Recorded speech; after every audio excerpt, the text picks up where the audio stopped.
سرسبز اس گلزار کے یہ پھول یہ عطار کے مردہ دلوں کو دے جلا ہادی ہے طلبگار کے الحمدللہ رب العالمین والصلاة والسلام علی سید المرسلین اما بعد فاعوذ باللہ من الشیطان الرجیم بسم اللہ الرحمن الرحیم الصلاة والسلام علیک یا رسول اللہ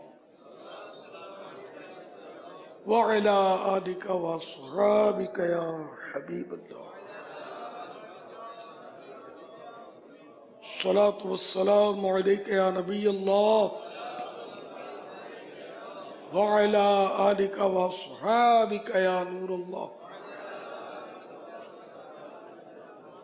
ضیاء درود و سلام پیج نمبر 4 فرمان مصطفیٰ صلی اللہ تعالی علیہ وآلہ وسلم نمبر 11.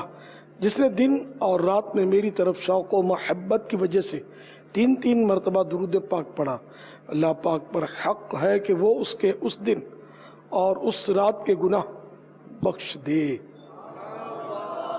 صلو علی الحبیب صلی اللہ تعالی علی محمد. امیر اہل سنت آپ کی بارگاہ میں ایک سوال عرض ہے کہ اگر کوئی مبلغ دعوت اسلامی کا انتقال ہو جائے اور ان کے ایصال ثواب کے لیے کوئی محفل وغیرہ رکھنی ہو تو اس کی اصطلاح کیا ہے؟